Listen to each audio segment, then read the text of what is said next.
이 사건 변론을 준비하면서 단 한 차례도 이 사건이 유죄가 선고될 것이라고 생각해 본 적이 없습니다.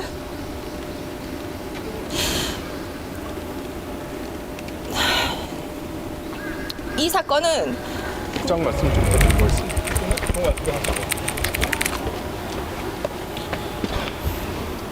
예. 너무나 참담하고 비참한 마음을 금할 길이 없습니다.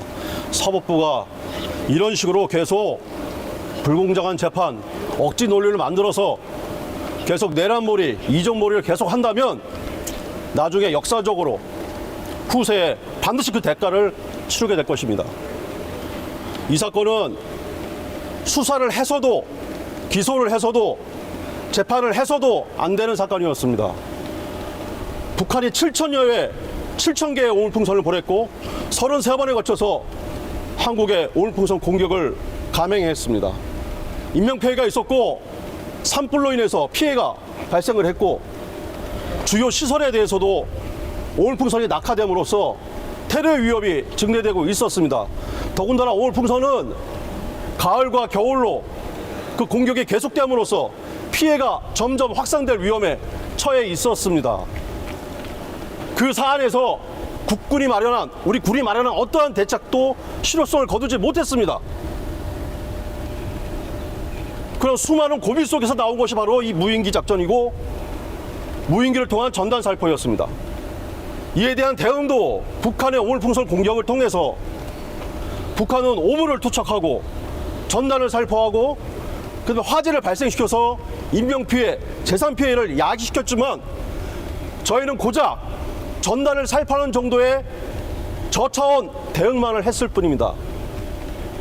북한의 대북 불법 자금을 송금한 사람은 대통령을 하고 있고 재판이 정지되어 있는데 국민의 생명과 신체를 지키기 위해서 작전을 수행한 이 사안에 대해서는 이적죄가 선고됐습니다. 이게 합당한 것입니까? 국민 여러분, 각성해 주십시오. 이 무도한 사법부를 그냥 둬서는 안 됩니다.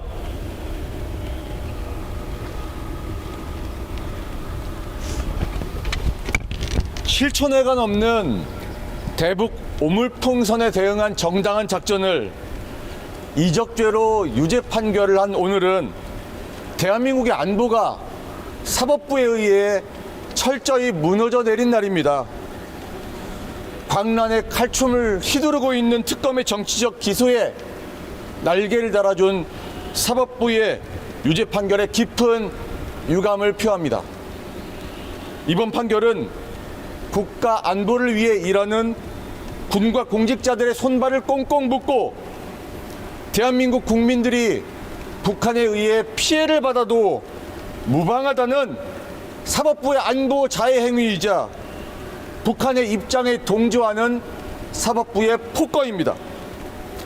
권력의 신여로 전락해 정치 특검에 부안해동한 재판부를 저희 대통령 변호인단은 강력히 규탄합니다.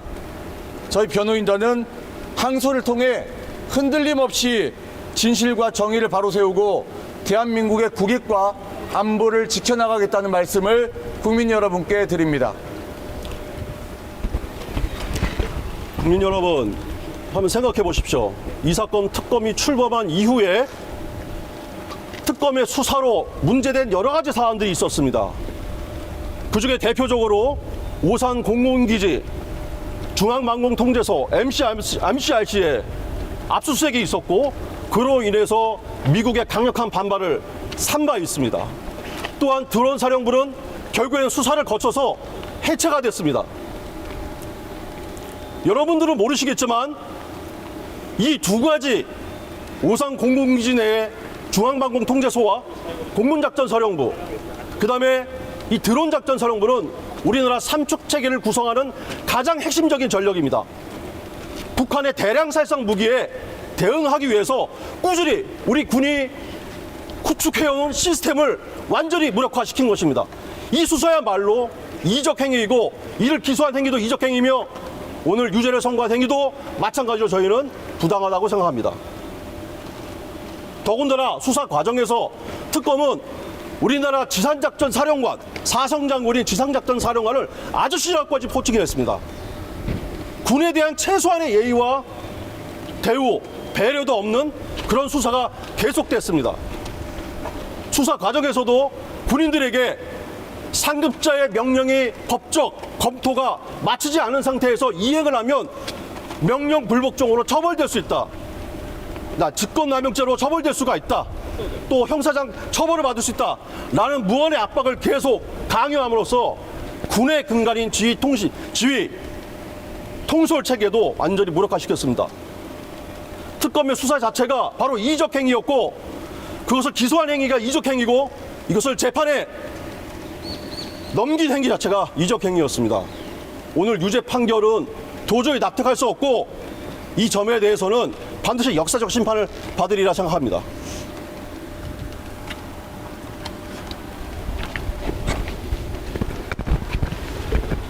네. 지금까지 그 북한과 관련해서 일반 이적죄로 처벌한 예가 없습니다. 하나도 없습니다. 이 판례는 명백히 기존의 대법원 판례나 한국의 법 체계에도 어긋나는 명백한 자의적인 판결입니다. 물론 이 부분에 대해서는 항소심이나 상급법원에서 충분히 다툴 것입니다만, 요약해서 말씀드리면 그 북한과 관계에서 처벌하는 규정이 따로 있습니다. 여러분도 잘 아시다시피 국가보안법이 있고, 거기에도 그 반국가 단체에 가입하거나 반국가 단체의 북한을 지정하죠. 주령을 받아서 99조의 일반 이적을 범한 경우에 국가보안법으로 처벌하도록 되어 있습니다. 북한은 일반 이적죄에 해당되는 외국의 대한민국에 적대하는 외국이나 외국인 단체가 아닙니다. 따라서 이 부분은 일반 이적죄로 처벌한다는 것은 법리적으로 전혀 합당하지 않는 것입니다. 말씀드린 것처럼 상급심에서 다투고, 이것은 한급심에서 판단을 통해서 사법부에서 바로 잡아질 것으로 생각합니다. 예. 이 사건과 관련 있는 사건으로서 내란죄가 있습니다. 내란죄에서 제1심에서는 계엄의 결심과 계엄 지시 시기를 12월 2일, 12월 1일로 확정했습니다. 그러자 특검은 계엄이 그 이전부터 되어 있었고 계속 계엄을 위해서 계획을 해왔다라고 주장을 하면서 항소를 했습니다. 이 사건 판결문을 보면 계엄의 계획 시기를 2024년 3월 정으로 앞당겨서 판결을 했습니다. 왜냐하면 이 사건 무인기 작전이 계엄을 준비하기 위한 것이었다라는 판결이기 때문입니다. 따라서 전반적으로 사법부 전체가 이 계엄의 계획 시기를 앞당기기 위해서 특검과 협의한 부분이 아닌가라는 의심도 가져보지 않을 수가 없는 상황입니다. 이적이라는 게 무엇입니까? 북한의 공격에 정당하게 대응하는 것이 적을 이롭게 하는 것이라고요? 어떤 국민들이 이걸 납득할 수 있겠습니까? 북한의 공격에 의해서 국민들이 피해를 입어도 괜찮다는 것입니까? 사법부는 국민들이 피해를 입고 국가의 안보가 무너져도 괜찮다는 판결을 내린 것입니다. 과연 국민들이 이 판결을 어떻게 납득할 수 있겠습니까? 재판부는 사건의 실체와 국익에 부합하는 대통령과 군의 정당한 판단을 완전히 외면하고 안보를 위한 군의 판단마저도 이적행위로 둔갑시켰습니다. 이는 사법 역사에 씻을 수 없는 오점으로 남을 것입니다. 기자 여러분들께, 국민 여러분께 다시 한번 질문합니다. 이 정부는 얼마나 많은 이적행위를 저질렀습니까?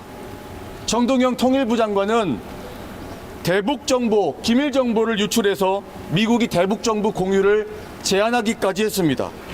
이것은 적을 이롭게 하는 것이 아닙니까? 또한 북한과의 무제한 접촉을 허용하면서 간첩이 우리나라에서 활개치게 만들고 있습니다. 대북 경계태세가 무력화되고 있습니다. 이것은 이적이 아닙니까? 안규백 국방부 장관은 어떻습니까? 송진호 변호사님께서 말씀해 주셨듯이 미래의 안보 전력의 핵심인 드론사 해체를 넘어서 방첩사령부의 해체까지 추진하고 있습니다.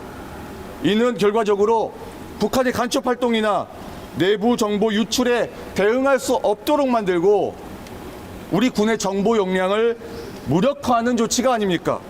이것은 이적행위가 아닌지 우리 변호인들은 되묻고 싶습니다. 대통령 변호인단은 오늘 사법부의 폭거를 결코 용납할 수 없다는 점을 다시 한번 밝히며 항소를 통해서 끝까지 대한민국의 안보와 국익을 지켜내겠다는 약속을 국민들께 드리겠습니다. 오늘 사법부가 판단한 법리와 논리에 따라서 추후에 특검과 재판부도 동일하게 그 적용을 받을 것입니다. 명심하십시오. 이상입니다.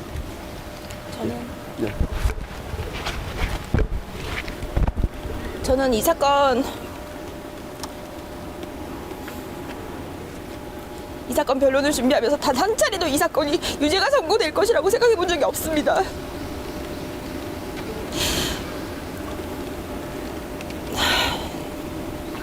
이 사건은 국가반법 위반의 전력이 있는 민주당 박선원 의원이 대한민국의 검찰총장을 지내고 대통령을 지낸 윤석열 대통령을 외환유치죄로 고발한 사건입니다. 외환유치가 무엇이냐? 적국과 통모하여 이루어지는 범죄입니다. 특검은 감히 대통령에게 적국과 통모하여라는 범죄를 뒤집어 씌울 수는 없었습니다. 그리하여 만들어진 죄가 이 일반 이적죄입니다. 함께 오늘 선고를 받은 여인영 장군은 그 김용대 드작사령관이 영장 실질심사를 받자 그 접견실에서 김용대 드작사령관의 안위를 걱정했습니다. 그 말 한마디 때문에 피의자로 입건되지 않았던 여인영 장관이 이 사건의 피의자로 입건되었습니다. 여인영은 이 사건에 대해서 아무것도 모르기 때문에 증거동의를 하고 아무것도 다투지 않았어요. 그런데 오늘 형을 선고받았습니다. 이것이 무엇을 말하는 것이냐면 이 사법부는 몇 개의 파편적인 어떤 증거들로 이 사건을 대한민국의 정당한 통치이기를 이적으로 만든 것입니다. 문재인 정권은 국정원의 대공수사권을 없앴습니다. 이재명 정부는 방첩사를 해체했습니다. 북한은 러시아 우크라이나 전쟁에 참전하여 드론 전쟁의 역량을 강화시키고 있습니다. 이런 와중에 우리는 드론 작전 사령부를 해체했습니다. 이상하지 않습니까? 누가 이적을 하고 있는 것입니까? 자유는 공짜가 아닙니다. 국가 안보는 그냥 지켜지는 것이 아닙니다. 무언가 이상하다고 느껴졌을 때 그 누구도 우리 스스로를 지켜주지 않을 것입니다. 오늘 사법부는 제가 뭐라고 말해야 될지 모르겠네요. 이상입니다. 국민 여러분 스스로가 판단해 주십시오. 과연 대통령이 이 사건 작전이 이적인지 사법부의 판단이 아니라 국민 여러분들이 판단해 주십시오. 이상입니다. 이상하게 마치겠습니다. 지금부터 2026년 6월 12일 서울중앙지방법원 제36형사부 재판 시작하겠습니다. 2025고압 1511호 사건 선고 공판기일 진행합니다. 먼저 방청객 여러분에게 안내 말씀드립니다. 오늘 선고 절차가 모두 끝나고 퇴정하실 때까지 정숙한 상태를 유지해 주셔야 합니다. 소란 행위를 하는 경우 즉시 퇴정을 명하거나 감치에 처할 수 있음을 알려드립니다. 피고인들 나오세요.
출석 확인하겠습니다. 특별검사 측 출석하신 검사님 성함 말씀해 주세요.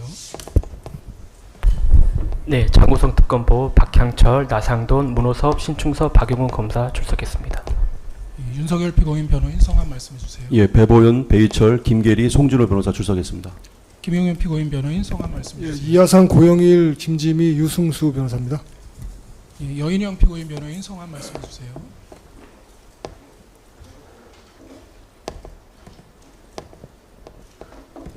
박용석 변호인 출석했습니다. 예, 김용대 피고인 변호인 성함 말씀해 주세요. 예, 이승우 출석했습니다. 윤석열 피고인, 김용현 피고인, 여인영 피고인, 김용대 피고인 출석 모두 확인했습니다.